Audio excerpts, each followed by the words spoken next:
Hi, I'm Katie Oseguera with the City of Santa Rosa, and I'm excited to share how we're making our City Council meetings even more accessible to our Spanish-speaking community members.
Okay, good morning, everybody. It is 10:32 a.m. and I'm calling this regular meeting of the zoning administrator to order.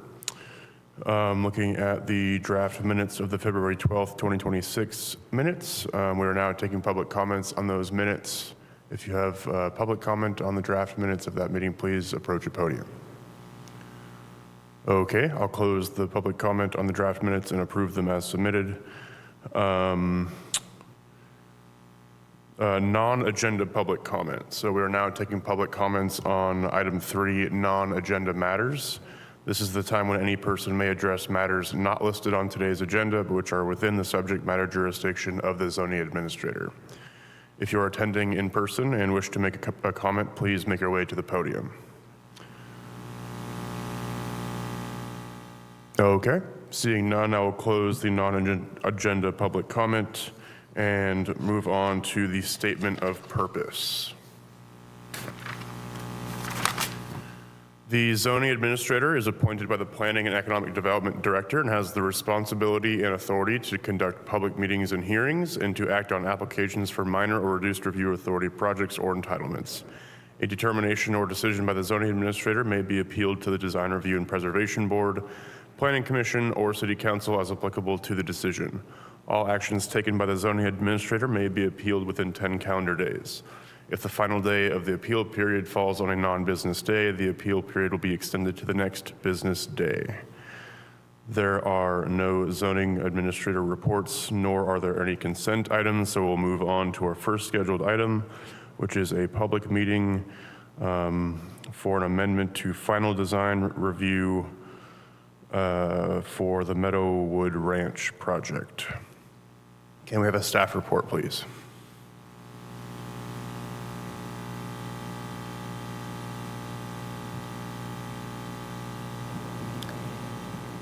Thank you, Mr. McKay. My name is Christina Tumian, Senior Planner, and as you stated, this is the Meadowood Ranch Subdivision Minor Design Review.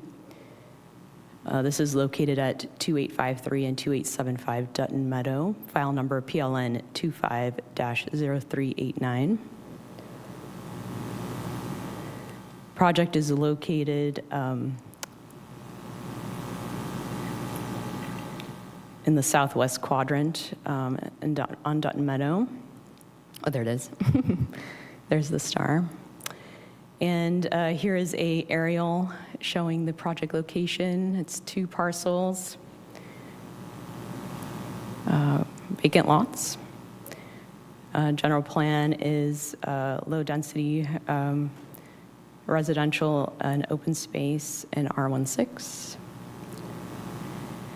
This is the previously approved site plan showing the layout of the project. This is the proposed site plan pending Planning Commission action. It was scheduled for this evening, but will be continued to March 12th due to a noticing error. This will be the proposed site plan changes that Planning Commission will review. It will include elimination of the pool, addition of a public shared park, and reconfiguration of that jog between those 2 lots. The request before you today is approval of minor design review for architectural modifications. The changes apply to previously approved residential units only. There are no changes before you for the subdivision layout, lot configuration, number of units or density, circulation, grading, or infrastructure, land use entitlements. And just to give you some background, in 2021 to 2023, Meadowood Ranch was approved for 89 lot, small lot subdivision, 137 total units, which included detached units, duplexes, and ADUs. On February 23rd, 2023, Planning Commission approved the use permit and tentative map. August 23rd, 2023, the zoning administrator approved design review for the project. And the current request before you today is minor architectural refinements only. The proposed modifications include updates to building elevations, adjustments to materials and detailing, revisions to color palettes, design refinements, shown in the applicant's design concept narrative and before and after elevation exhibits. Not included today, there's no increase in height or massing, no change in unit count or building footprints. And here are some before and after renderings. So the top is the new design and the bottom is the previous design. And here's some more scope of architectural changes. So the blue-gray above is the proposed new design, and the below is the previous design. And I'll go through a few more. So above is proposed, and below is previous. And again, above is proposed, and below is previous. So the applicable zoning for this the proposed changes, code sections would be section 20-28020 for design review and 20-52.060 changes to an approved project. And minor design review is appropriate due to architectural changes only, and there's no modifications to previously approved entitlements. As far as staff finds that the revised architecture maintains approved residential character, preserves scale, massing, and rhythm, enhances facade articulation and visual interest. Changes remain consistent with the Santa Rosa General Plan, the Roseland Area Sebastopol Road Specific Plan, city design guidelines, and no new visual, privacy, or compatibility impacts. As far as neighborhood compatibility, it remains compatible with the existing and approved residential subdivisions. The architectural revisions do not include new impacts, and it remains compatible with surrounding development. And there are no operational changes affecting neighbors. And as far as environmental review, the project previously reviewed by Planning Commission included a CEQA determination. And they found it statutorily exempt, consistent with the general plan and specific plan, and it was covered by the certified Roseland Area Sebastopol Specific Plan EIR. The current action includes minor architectural modifications only, with no increase in intensity or environmental impacts. Because of that, no additional CEQA review is required. So with that, staff recommends that the zoning administrator approve the minor design review.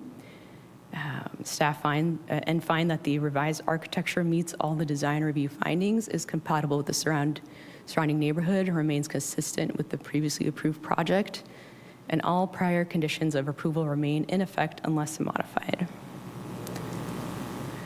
And here is my contact information for those in the audience and those viewing on Zoom. Kristen Tumian, Senior Planner, Planning and Economic Development. My phone number is 707-543-4692. Staff is available for any questions. Great. Thank you for that. Is the applicant present, and do they wish to make any comments or presentation? I believe Kirk Miller is available via Zoom if you have any questions for him. Okay. No one else? Okay, great. Thank you. We'll just go to public comment on this then. If you're in the chamber and wish to make a public comment, please approach the podium at this time.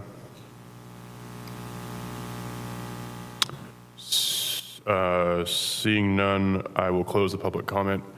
Yeah, this seems relatively straightforward. I understand there's a kind of a reasoning statement in the packet. I was wondering if maybe the applicant could expand on why these changes are being made. Yes, please. Thank you.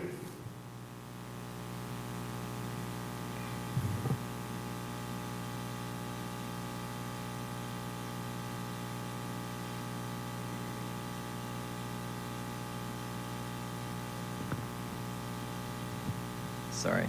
Can you guys hear me? Okay, there we go. My name is Jacob Layers, Interwest Construction applicant. The reason for the change in general is the project changed from a build to rent project to a build to sell. And so in that change, it changed the economics in terms of the total architectural package that we submitted.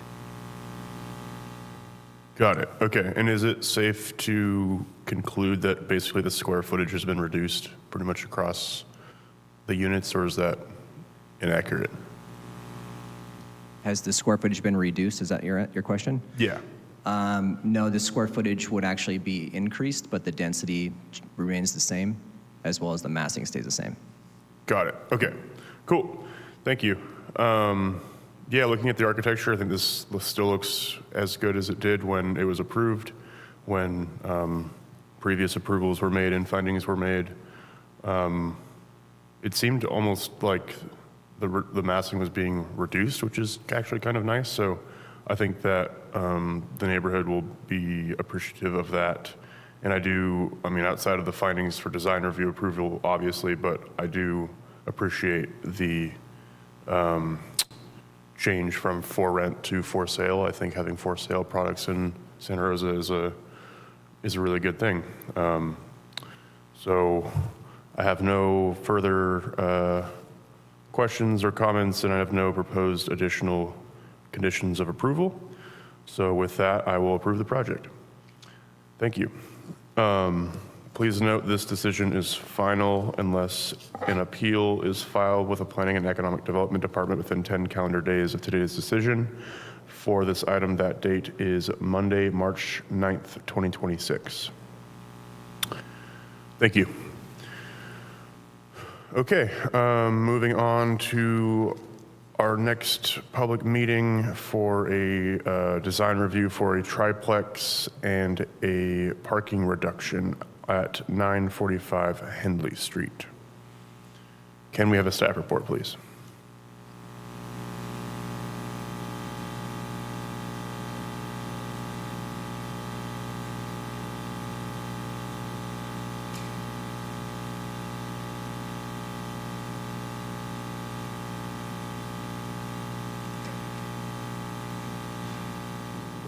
Okay, 1 second.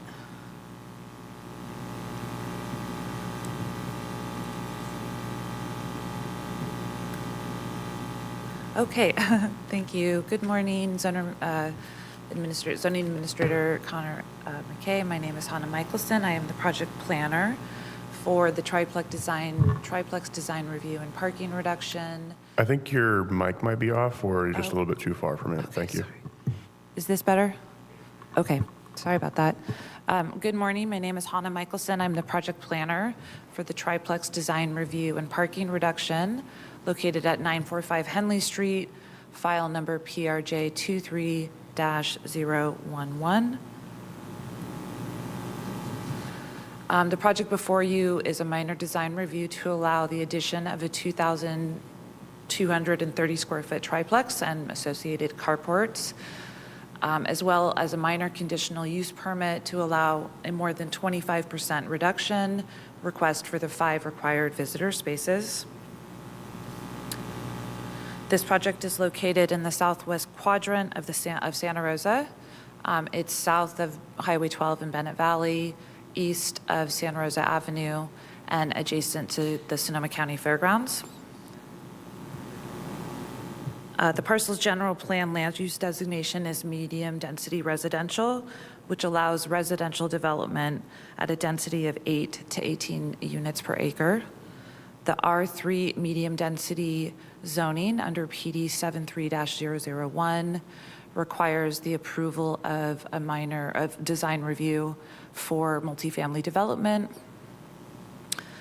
The general plan housing element contains a policy H1-3 to facilitate infill housing along commercial corridors, near employment centers, near high-frequency transit areas, and in all zones that allow residential development as a way to revitalize commercial corridors, promote walkability, and increased transit ridership, and provide increased housing options.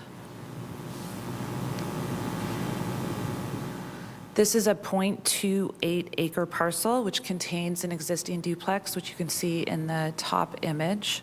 There's no changes proposed to this duplex, and the site is surrounded on all sides by residential.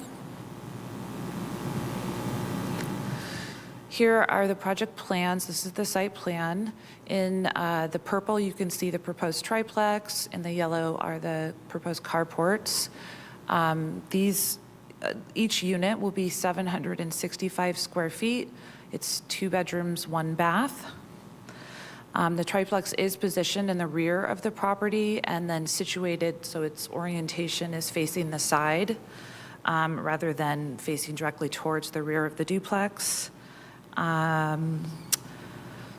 There is a proposed 250 square foot open or shared open common space, which you can sort of make out just, I don't know if you can see my mouse here, but I don't think you can.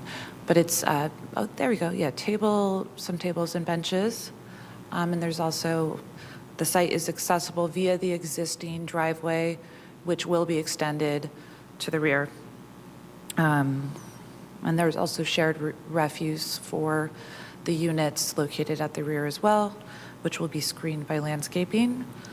The project complies with all lot coverage, setback, and height requirements.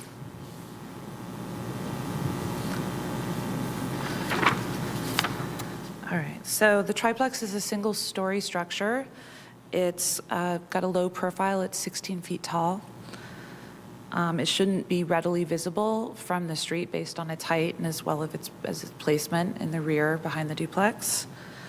The proposed design is consistent with the city's infill design guidelines in that it maintains the appearance of a single-family home, fits in with the surrounding neighborhood.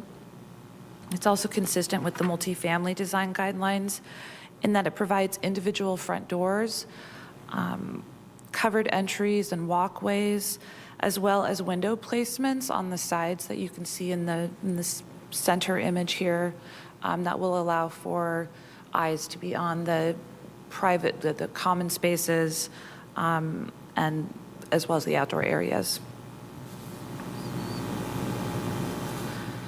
Here you can see the proposed materials and colors, as well as another viewpoint of the overall scale of the project.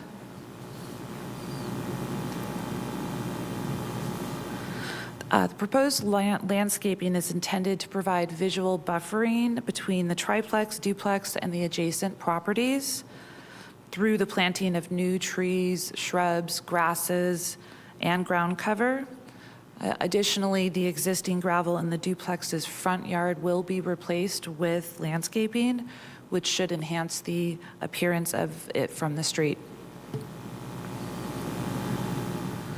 Along with design review, the project seeks a parking reduction required by the zoning from 8 required visitor spaces to 3 visitor spaces as a condition of approval.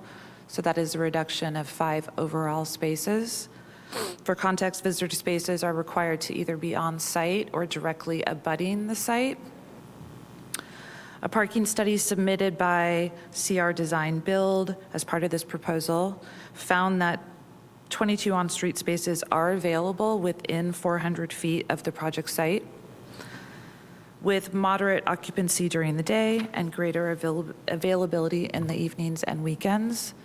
The study concludes that most on-street spaces along Henley and in the area are unregulated or lightly used, and the available on-street parking can accommodate both short-term and overnight visitor needs for the project and local demand. This project was reviewed by the Traffic Division, and they had no comments. Under the California Environmental Quality Act, CEQA, the project is categorically exempt under Section 15303 in that it involves the construction of a triplex in a residential zone. Additionally, it's statutorily exempt, per CEQA guidelines, Section 15183, in that it's consistent with the 2050 general plan for which an environmental impact was certified by council in 2025. There are no unresolved issues as a result of staff review. The applicant has reviewed and accepted all the conditions of approval, and the staff analysis has concluded that all required findings can be met. Therefore, it is recommended by the Planning and Economic Development Department that the zoning administrator approve a minor design review for a 2,230 square foot triplex, as well as a minor conditional use permit for a parking reduction of 5 visitor spaces at 945 Henley Street. My contact information is on the bottom left. Please feel free to reach out to me directly with any questions, my phone number or email. Additionally, the applicant is here to answer questions via Zoom, if should any arise, and I'm also here to answer questions as well. Thank you. Great. Is the applicant on Zoom? Sorry. And do they wish to make any comments? I have a Cesar Rodriguez and an Eric available that I can go ahead and to promote to panelists to provide answers to your questions. Okay. I don't have any questions at this time, but if they wanted to say anything, I'd like to afford them the opportunity. Yes, my apologies. I will go ahead and promote both Cesar and Eric. One moment, please.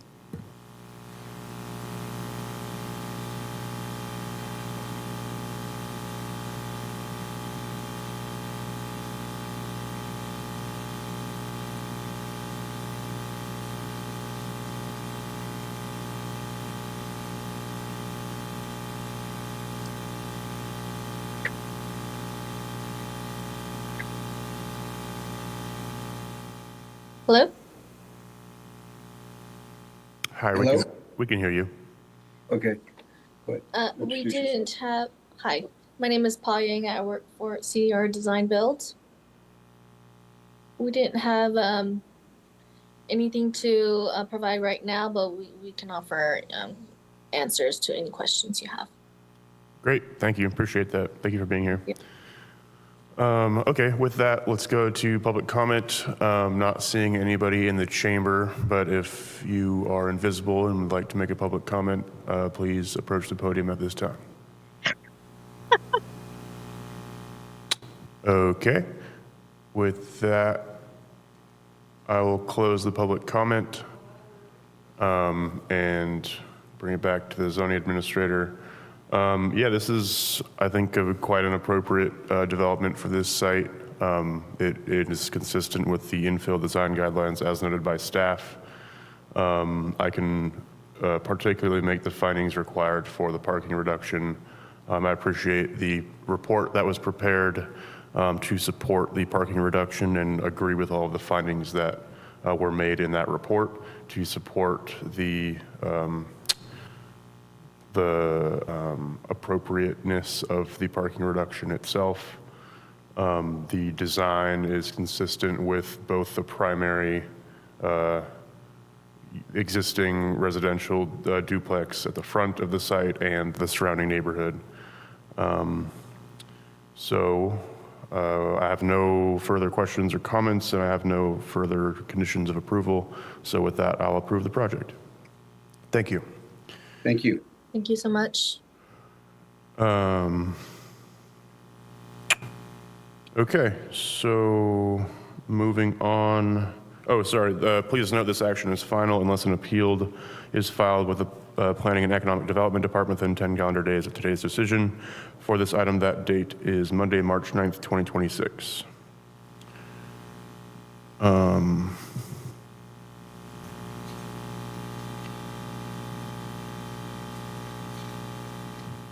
Okay, that concludes our business for this meeting, so we'll go ahead and adjourn. Thank you.